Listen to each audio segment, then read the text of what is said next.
श्री गुरु महाराज की जय। बोलो सांचे दरबार की, बोलो श्री नगली निवासी भगवान की, बोलो श्री परमहंस दयाल जी महाराज की, बोलो श्री निजातम भगवान की, बोलो सच्ची सरकार की, बोलो श्री स्वामी जी महाराज की, बोलो सियापति रामचंद्र महाराज की जय। अभी आप बड़े सुंदर सुंदर भजनों के द्वारा, उपदेशों के द्वारा अपने हृदय को आनंदित कर रहे थे। कितना सुंदर और सुहाना ये प्रभात की अमृत वेला में सद्गुरु का गुण गाना है। हमारा अंतर मन श्री गुरुदेव ने कहते हैं ठंडक पहुंचा दी। काफी सुबह सुबह ठंडी ठंडी हवा चलती है और हमारे हृदय में भी, हमारे पूरी नस नाड़ियों में ही उस वायु का ही तो प्रवाह चलता है। जो सुबह सवेरे एक आनंद, एक ऊर्जा हमारे अंदर भर जाती है ना, तो उसका तो फिर कहना ही क्या है। तो अभी आप सभी श्रवण कर रहे थे पूरे परिवार के विषय में। सत्संग की ओर मैं बाद में आऊंगी। तो जो एक परिवार, समर्पित परिवार, कुछ लोग दिखाई नहीं देते सारा साल, कभी कभी दर्शन होते हैं, लेकिन वो कमाई बहुत कर लेते हैं। कमाई बहुत कर रहे क्योंकि अंदर की तार अपने सद्गुरु, अपने इष्ट के साथ जुड़ी हुई है। चाहे घर में, चाहे बाहर, वो कहीं भी हो, वो पहचाने जाते हैं। वो क्यों?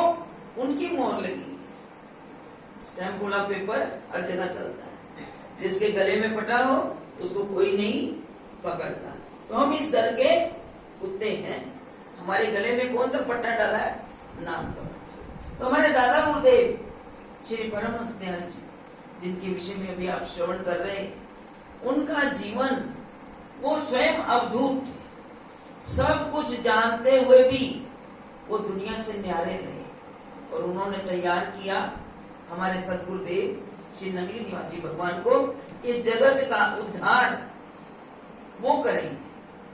क्योंकि आपने कभी देखा संसार के अंदर भी पिता अपने पुत्र को आगे करता है कि ये दुनिया में प्रगति करे, ये दुनिया में नाम रोशन करे, ये सदा जीवन में आगे बढ़े। इसी तरह हमारे दादा गुरुदेव भगवान जी ने वो कृपा की। उनके प्यास क्या नहीं था। छोटी सी अवस्था में, 8-9 साल की अवस्था में उड़ने की सिद्धि, 4-4 मंजिल ऊपर उठ जाते थे। कहते हैं आप भी उठ सकते हो, भजन करो, संकल्प करो। संकल्प शक्ति से ही इंसान अपनी ऊपर की मंजिलों को पा लेता है। और आज देखो, कल पहली प्रभात फेरी थी कि हम दादा गुरुदेव जी का अवतरण दिवस मना रहे हैं। हमारे गुरुदेव भगवान ने हम पर अपार कृपा की, ये खुशियों भरे दिन बख्शे और हमारा उद्धार किया। कल प्रभात फेरी थी, एक प्रसाद मिला। आज दूसरी प्रसाद फेरी थी, 2 प्रसाद मिले ना। तो इसमें आप लगाओ हिसाब। मैं कई बार पढ़ती हूँ, मोबाइल में आता है कि आज 10 रुपए जमा करो, कल 20 रुपए, तीसरे दिन 30 रुपए, अगले दिन 40 रुपए। बड़ा हिसाब लगा के बताते हैं कि साल के बाद इतने लाखों आपके इकट्ठे होते हैं। ये भी तो सेवा का धन इकट्ठा हो रहा है। जो जो इस यज्ञ में अपनी सेवाएं डाल रहा है, उसकी तो पूंजी इकट्ठी हो रही है।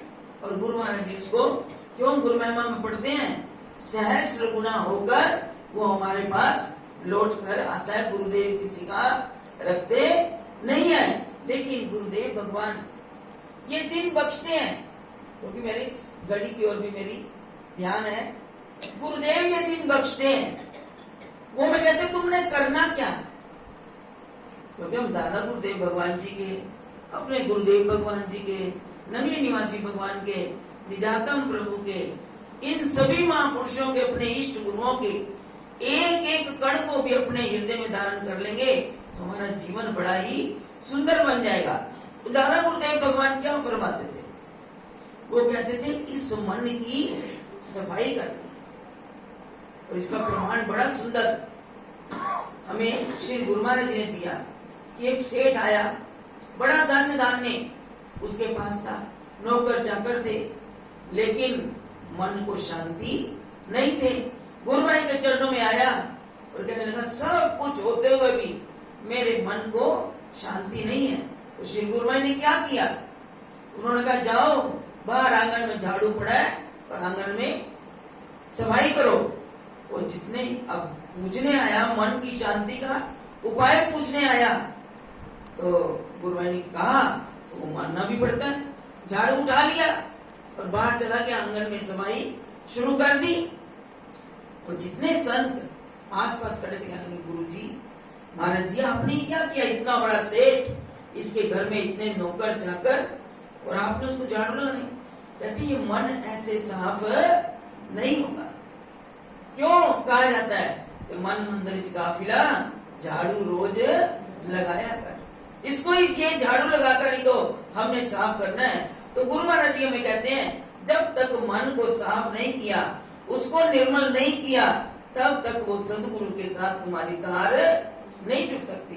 तो श्री गुरु महाराज दादा गुरु महाराज ने हमें वही इरशादों के रूप में क्या समझाया। कहते हैं एक साधु गंगा किनारे रहता था, गंगा के किनारे रहते हुए उसने क्या किया, सुबह सवेरे गया, डुबकी लगाई, डुबकी लगाने के बाद उसने कहा चलो थोड़े से कपड़े क्या धोने, सारे वस्त्र अपने धो लूं।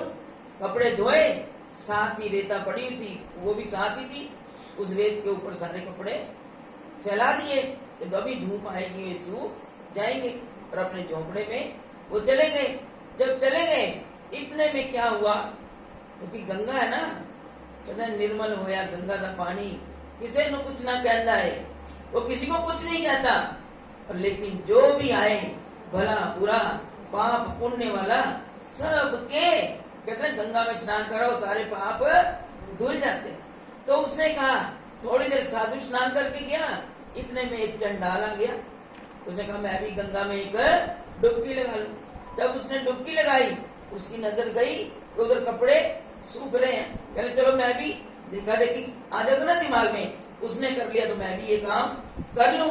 तो उसने भी अपने कपड़े धोए, और जब वो धोए तो कहते हैं थपकी मारते हैं, तो वो थपकी की आवाज वो जो साधु कपड़े धो के गया था ना, उसके कानों में पड़ गई।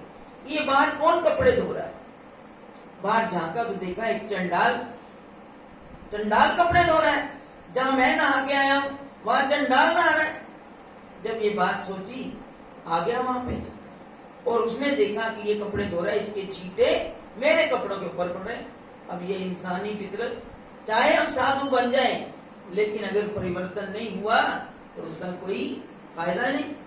तो जब उसने देखा कि मेरे कपड़ों के ऊपर छींटे पड़ रहे हैं, दौड़ के आया साधु, आते ही एक थप्पड़ चंडाल के मुख पर लगा दिया। अब संत थोड़े उम्र के थे, वृद्ध थे, थप्पड़ तो लगा दिया। अब जो चंडाल था वो इष्ट पुष्ट तगड़ा था, लेकिन उसने अपने ऊपर बड़ा चंडाल होते हुए भी बड़ा संयम था। उन्होंने कहा ये बुजुर्ग है, अब मैंने क्या कहूं, लग गया थप्पड़ तो कोई बात नहीं। और वो खड़े, अब साधु जो थे उन्होंने देखा कि सामने से पलट कर मुझे कोई ऐसा जवाब नहीं आया, तो वो शांत हो गए। शांत होने के बाद फिर गंगा में एक डुबकी लगा ली। जब गंगा में डुबकी लगाई तो वो जो चंडाल था ना, उसने भी झट पीछे डुबकी लगा ली। और वो साधु क्या कहता है, कहते अरे भैया अभी तू इतना थप्पड़ खाया, तेरे को पसीना आ गया, तू पानी में फिर मेरे पीछे डुबकी लगा रहा है। कहने लगा तेरे को सर्द गर्म हो जाएगा, अंदर से दया भाव भी उपज आया, सर्द गर्म हो जाएगा, तू बीमार हो जाएगा। और डुबकी लगाई तो उस वक्त साधु नहा रहे थे। तो तू क्यों ना आया? कहने लगा महाराज आप भी तो नहा रहे हो, आप क्यों नहाए हो?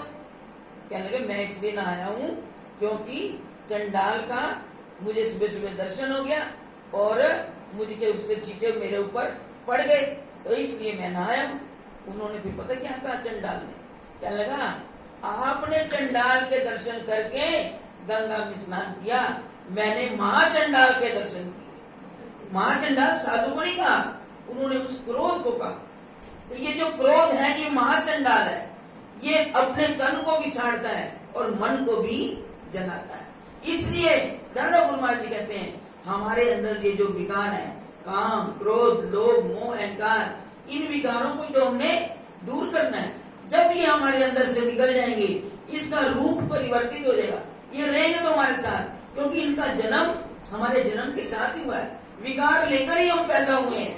लेकिन गुरु महाराज जी कहते हैं जब गुरु के दर पर आ जाते हैं, गुरु की शरण में आ जाते हैं, गुरुदेव हमारे मन का कांटा बदल देते हैं। महाराज जी क्यों हमें सिखाते हैं? जब नाम लेने की दिया हो ना, तो कहते 5 चीजें अर्पित करनी होती है, 5 चीजें दो। कहीं क्या देना बेटा, क्या करना होता है? आज किसी को विधि नहीं पता, नाम लेने जा रहे हैं, बस पैसे हैं चढ़ा दिए और आए नाम दे दो, 2 फूल चढ़ा दिए। लेकिन कहते हैं विधिवत नाम लेने का तरीका कि 5 चीजें बेटा करनी होती है। मैं रूप बदलने की बात कर रही हूँ। कहते नारियल, नारियल किसका प्रतीक है? अब हमने जीवन चित्र में पढ़ा कि जब हजूर महाराज जी गए नाम दीक्षा लेने के लिए, तो कहा तेरा सिर काटूंगा डकुए से, सिर देना पड़ेगा। तो इसलिए उनका नारियल जो है वो सिर का प्रतीक है। वो बेटा करो कि आज से ये सिर आपका हो गया और मेरी मन की मति नहीं चलेगी। उसके बाद कहा द्रव्य, द्रव्य क्या? 5 पैसे, उस वक्त का जमाना था, 5 पैसे। ये 5 पैसे यही काम, क्रोध, लोभ, मोह, अहंकार थे, अर्पित कर दो। मीठा, कुछ मीठा लेकर आना चाहिए। मिठाई, मीठा क्या होता है? मोह। अपना मोह दुनिया से तोड़कर सदगुरु के चरणों में जोड़ लो। इसी तरह 5 चीजों का महत्व, सूत मतलब कि कपड़ा, सूत की तांते होते हैं, तंतु होते हैं, कोई ना कोई वस्त्र जो है गुरुदेव को अर्पण करो। तो उसमें क्या? वही प्रेम के तार। कितना सुंदर प्रसंग आपने सुना, द्रौपदी की जब लाज उतरी तो उसने क्या किया था? किसी वक्त में भगवान कृष्ण की उंगली में अपने पल्लू का कपड़ा, खून बह रहा था ना, चोट लगी, वो बांध दिया। उनका उस तंतु में 9,999 तारें थी। और जब वो साड़ी जो धोती सभा में उसकी उतारी गई, वो इतनी लंबी होती गई, इतनी लंबी कि जितने तंतु इतनी सी टुकड़े में थी, उतनी साड़ी वो जो थी वो बढ़ती चली गई, बढ़ती चली गई। इस तरह सभा में परमात्मा ने उसकी लाज बचाई। तो हम जो कहते हैं रूप परिवर्तित करना, इसी तरह अपने काम, क्रोध को, हमारे अंदर अगर काम है तो हम गुरु महाराज जी से प्यार करें, दुनिया से नहीं। अगर क्रोध आता है तो क्रोध अपने ऊपर करो कि मेरे अंदर ये विकार क्यों है, ये मैंने गलत क्यों किया, अपने ऊपर देखो। दूसरे की तरफ हम उंगली करते तो एक होती है, 3 हमारी तरफ होती है, 3 हमारी तरफ होती है, इंगित करती हैं। अपने आगे आईना रख कि तू क्या है। तो ये गुरु महाराज जी, तो दादा गुरु ने कहा कि इस क्रोध को दूर कर दोगे, निर्मल हो जाओगे। क्योंकि रामचरित मानस के अंदर लिखा ना, निर्मल मन जन सोई मोहे पावा, मोहे कपट चल छिद्र न पावा। आज की प्रभात फेरी में गुरु महाराज जी हमें इन दृष्टांतों के द्वारा यही समझाते हैं। ये 7 प्रभात फेरियां हैं, इन 5 विकारों को दौड़ाकर रोज एक विकार का संकल्प करो, होते होते हो ही जाए, काम बन जाएगा। ये मत कहो कि कोई काम कठिन है। कहते हैं मूर्खों की डायरी में लिखा है कि ये काम असंभव है। असंभव कुछ भी नहीं है, थोड़ा वक्त लगता है अपने आप को सुधारने में। तो हम गुरु महाराज जी की चरण शरण में आए हैं, तो गुरु महाराज के चरणों से सदा यही मांगते हैं, गुरु महाराज जी हमारा अंतर मन साफ करके अपना सुंदर स्वरूप हमारे हृदय में बसा दो। क्योंकि हम रोज पढ़ते हैं, गुरु की मूरत मन में ध्यान, गुरु का शब्द मंत्र मनमान। हमने गुरु महाराज जी की सुंदर छवि को अंदर बसाना है, संसार को अंदर से भगाना है, तभी हमारा कल्याण होगा। ये कल्याण के दिन बड़े सुंदर गुरु महाराज जी ने हमें दिए। हम अपना अंतर मन शुद्ध करते जाएं और गुरु महाराज जी की कृपा को प्राप्त करें। भाई आज की ये जो प्रभात वाली, ये बड़ा सुंदर परिवार हमारे सामने बैठा है, इन्होंने इस सेवा का सौभाग्य लिया। तो गुरु महाराज के चरणों में मेरी यही अरदास है, गुरु महाराज जी इनकी भक्ति दिन दुगनी रात चौगुनी करे, इन पर रहमतों की सदा बरसात हो, इनकी झोलियां सदा खुशियों से भरी रहे। और आप सब संगत भी आज ये खुशियां मनाने के लिए गुरु दर पर आए हो, तो गुरु महाराज जी आपकी झोलियां भी भरे और सबको भक्ति से भरपूर करें। इन्हीं शब्दों के साथ आज के इस सत्संग की दादा गुरुदेव भगवान जी के अवतरण दिवस की सब संगत को, सब संतों को लाख लाख बधाई, मुबारकबाद। और अब देखो, आपके घर में छोटा बच्चा होता है ना, 6 महीने का, 7 महीने का, जब वो थोड़ा थोड़ा जो आप सिखाते हो करने लगता है ना, तो आप जब जय भी नहीं करते हो, कहते ना जय गुरु बोल, जय गुरु, छोटे बच्चे को, और उसको इतना अभ्यास हो जाता ना, अभी आप ये नहीं कहते बोल मेरे गुरु महाराज जय, वो पहले हाथ ऊपर कर देता है। कभी भी देखो, अपने आप उसके हाथ ऊपर हो जाते हैं। तो हमारे हाथ, संत क्यों कहना पड़े इनको कि हाथ ऊपर करो? हम छोटे नहीं ना बनते कि हमारे हाथ जल्दी उठ जाए। सर शर्म करते हैं, उसने उठाया या नहीं उठाया, उसने उठाया नहीं, शर्म नहीं करनी, अपना समर्पण करके गुरु माई के आगे जय घोष करें। बोलो जय तारा।